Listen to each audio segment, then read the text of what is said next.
Oggi siamo qui alla mia Morb caverna, diciamo. Vi porterò un po' in giro e cercherò un po' di spiegarvi che cosa ho qui e cercherò di raccontarvi un po' di cose. Spero che vi piaccia.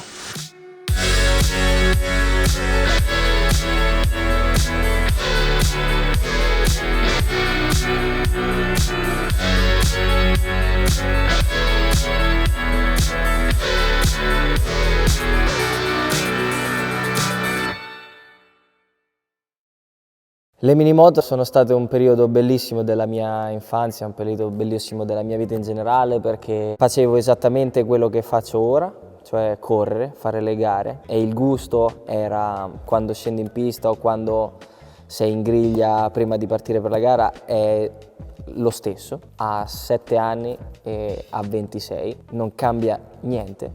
L'unica cosa che cambia è l'intorno, perché dopo la gara o dopo il turno di prove ci si vedeva tutti e si andava a fare magari casini in giro, si giocava a quello che c'era, calcio, qualsiasi cosa che possono fare dei bambini di 7, 8, 9, 10 anni, e quindi è stato veramente un periodo bello della mia vita, nel quale ho conosciuto tantissime persone, nel quale ho conosciuto tantissime persone con le quali corro o che vedo ancora oggi nel paddock, quindi è stato veramente bello.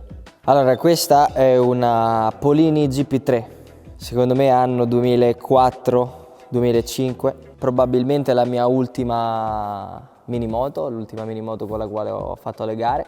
Dopo questa qui ho fatto un paio di test con un 85 marce e poi sono salito subito su una Aprilia 125 GP. Prima di salire sulla Aprilia sono salito su una Sandroni, che è molto simile, quindi mi hanno messo subito sulle ruote alte, ecco, e sono partito subito a palla.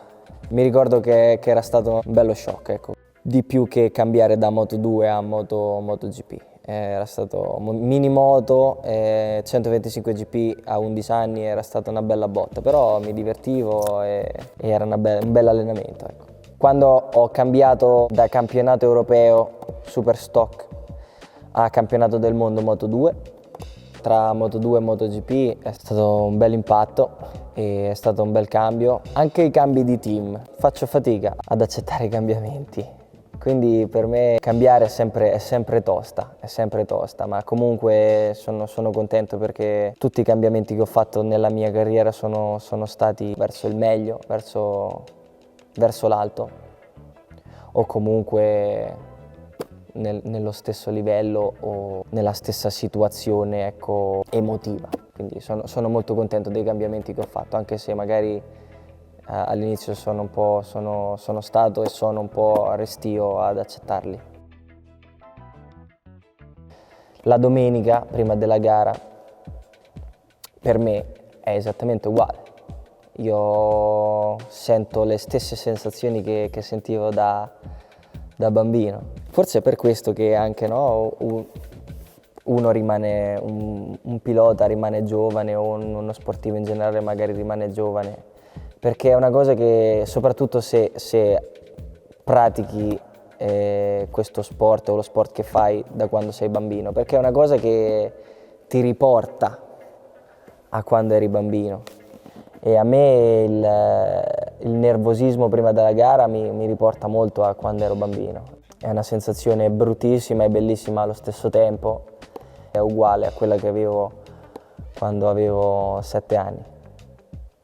Poi guidare, fare le gare, e così ovvio che cambia guidare una MotoGP rispetto a guidare una minimoto, ma anche lì in proporzione per me era lo stesso, il rapporto con gli avversari, il modo in cui vedevo gli avversari quando ero piccolino è lo stesso modo con cui vedo gli avversari adesso. Secondo me ci vuole un bel mix. Secondo me bisogna sapere quando tirar fuori l'uno e quando tirar fuori l'altro.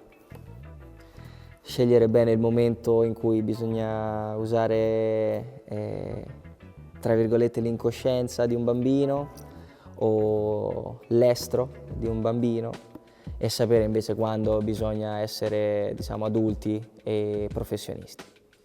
La sensazione di libertà e la sensazione che hai quando sei sopra la moto e sei solo te dentro al casco, secondo me è molto simile.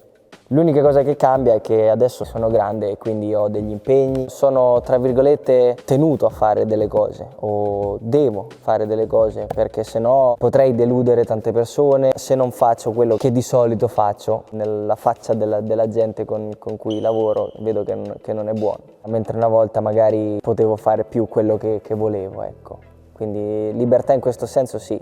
Quando sei più grande cerchi di spremere tutto quello che hai e cerchi di tirare fuori quello che pensi di avere già. Mentre quando sei più piccolino cerchi di esplorare, sei in pura esplorazione, cerchi di vedere cosa hai, quanto ne hai e in che modo ce l'hai e in che modo puoi tirarlo fuori. Io quando scendo in pista voglio andare forte, non è che voglio andare piano. Però se devo trovare una differenza, magari da piccolino, magari c'era quella volta che non riuscivo o non avevo voglia e non succedeva nulla, ecco.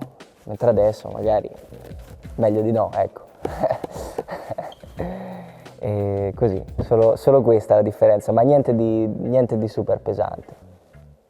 Allora, le moto di cui parlavo prima più o meno sono queste qui. E questa è diciamo, sono salito su una moto molto simile dopo le minimoto.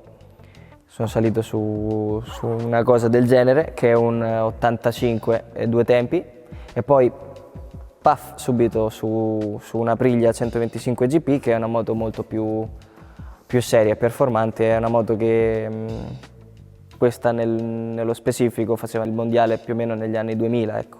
2000-2001 e quindi sono salito subito su questa bestia qui che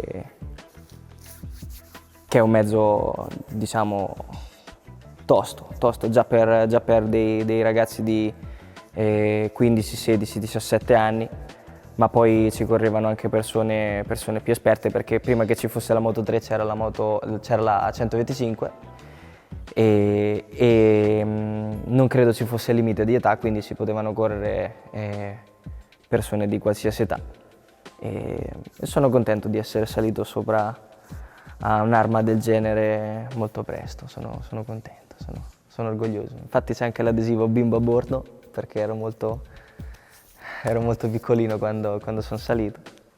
Bella. Questa è la mia prima dainese. Ero piccolino, avevo 11 anni appunto, 12. Questa è una tuta a cui sono particolarmente affezionato e particolarmente importante perché è la tuta con la quale ho vinto il campionato del mondo.